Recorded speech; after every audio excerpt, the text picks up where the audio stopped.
Financial wellness. Reach out to them for advice at 855-DON-GINO. And now back to your hosts, Don Getling and Gino Franti.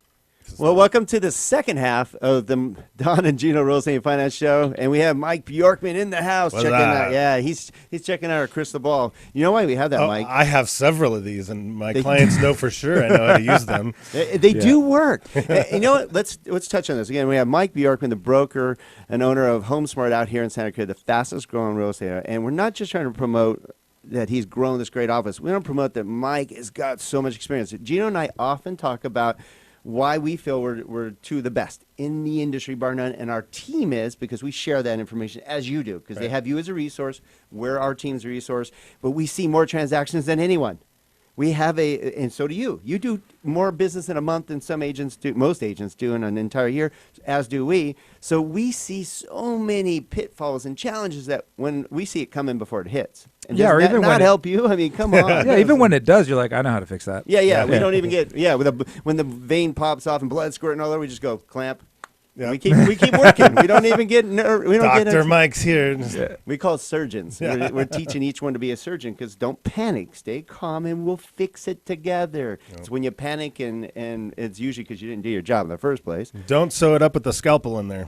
Right? The darn sponges. Yeah. They'll come back later. All right.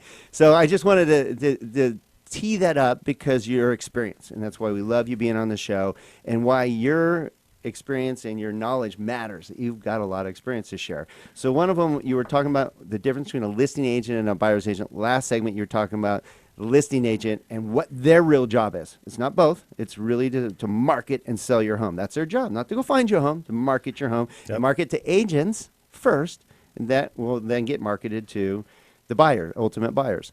You also mentioned buyer's agent. Their job's completely different, and there's something missing for them. And we teed that up a little bit. Yeah, we did. So you guys got really excited. We talked about almost half of the homes that are available to a buyer are not in the MLS. So the importance of selecting the right buyer's agent, and what should that buyer's agent role daily look like, completely different than a listing agent. If you didn't hear before in the last segment, a listing agent, such as myself, my job to market your property. I can market, my statistics, by the way, are less than 30 days at 98.7% of list price. That means you're pricing it well. Right. So after 30 days, you're going to have 5 to 7% on average negotiation rate. So if I can get you 10% more than you were expecting, that's what a listing agent is supposed to do. Selling it faster for the highest price, quickest, most convenient timeline. Buyer's agent, let's talk about it.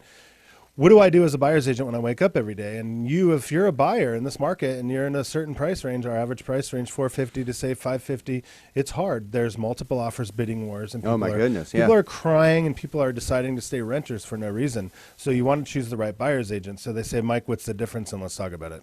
So as a buyer's agent, I wake up every morning and I have to do a few things.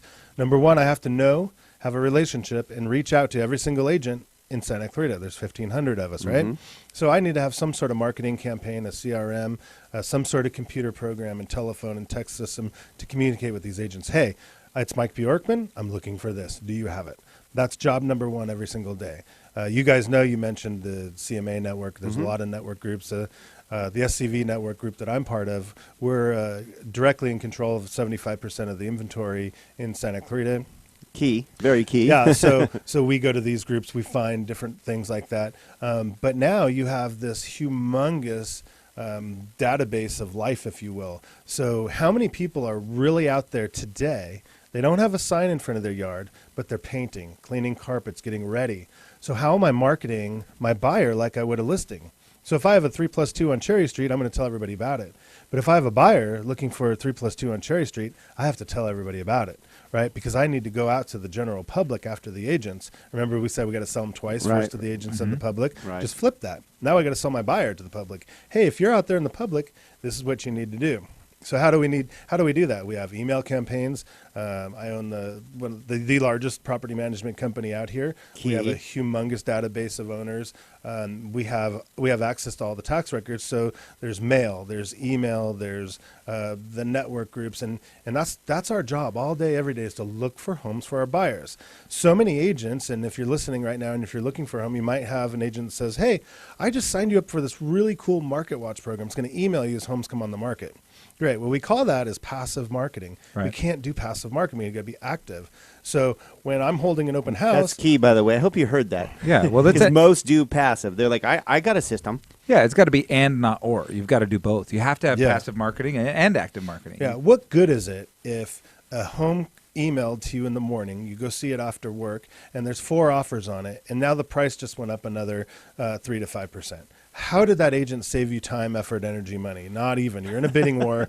Chances are you're going to lose it to a cash investor, something like that. So do the right thing, hire an agent that knows what they're doing and is willing to do things that other agents can't or won't to find properties not on the market. And that's so crucial right now. So your agent should contact you every single day and say, hey, Mr. and Mrs. Smith, it's Mike Bjorkman. I just want to let you know today I did this to find you a home. And they need to be very confident about it and say, tomorrow, this is what I'm going to do to find you a home. And they have to have an active market plan that forever, nonstop, is desperately seeking for homes not on the market. That could be social media. There's so many different avenues. But, as we talk about the difference between a listing agent and a buyer's agent, if you listen to what I just said, everything's exactly the same, just flip-flopped. Right. I market a buyer as a listing. But you just also explained why you can't do both as well. can't Well, do so both. for those that It's do both, impossible. they don't do either one well. Exactly. Right, and so let's talk about that. Here's the reality. If there's a lot of people in this particular market that are move-up buyers, right, or move down for that matter. You have a home to sell, and then you want to buy another one. So it's absolutely crucial you have an agent with the proper team, because there has to be the team going out being the buyer's agent roles, and there has to be the listing agent selling your home. So if you hire me to sell your home and want to buy another one, all day, every day, we have a full, complete system and a team doing both things at once. Everything is completely systemized. If I get hit by a car, it doesn't matter. Everything is still in place. So your home is being marketed perfectly, and you as a buyer is being marketed perfectly for the next home. So a lot of times we could queue up the second home before that ever hits the market, so we can get yours sold, then get you another house before that sign ever even went up on that, and you make 2 or 1 move instead of 2, and it's just seamless. And that's what's so important. If you have an agent that doesn't have a team, they're going to try to sell your home. They're going to, put minimal effort, money, and energy into marketing the property, wait for somebody like me to come sell the home. And then now they're going to be driving you around in circles until you find a home. But the problem is that agent's driving other people around in circles while their sign is in your yard, effectively getting nothing done, losing money on your home. So when it comes to a buyer's agent and a seller's agent, there's a huge difference. And if you don't have the proper setup, as in a team, multiple people, it's impossible. And we talk about a team. Mm-hmm. Yep. Our transaction coordinator, my particular one is Jolena, the head transaction coordinator. She is in the office right now while I'm doing this, babysitting every single file we have. Imagine if you have an agent without a team. They're driving you around in circles. There's a sign in the yard doing nothing. And then in their spare time, they're photocopying and pulling staples out of files. That is not how to effectively sell a home or find a home for a buyer. Yeah, Boy, we know that one. 1,000%. We agree with that 1,000%. Why Don and I put together a team, and why everybody here is putting together a team. Everybody here. It's the most effective way to operate in such a complicated market. I'm going to bring back a word that we don't talk about very often. In fact, maybe we could talk about it a little more, because I'm going to use it in a different connotation than what people used to use it as. But I'm going to call it shadow inventory. And you alluded to it a little bit, but this time it's not going to be about REOs, and it's not going to be about short sales. And this is inventory that's actually out there, and teams like yours are getting to it. It exists, because I'll tell you what, how many people are out there that want to sell but aren't willing to sell till they find something they can buy? Yep. And until we educate them, to me, that's the real shadow inventory, is those people that are ready, willing, and able, but just won't. Great. All right, I like that. That's a good topic. We want to close on that? Well, I was just quiet for a little while. I was thinking of a good question. No, that is actually another show in itself, but we can definitely knock through the first 10 most important things on that to think about. All right, so hopefully you've been tuning in and paying attention to one of the top real estate professionals and brokers in Santa Clarita Valley for years. Since 91, been knocking out of the park. Mike Bjorkman with HomeSmart.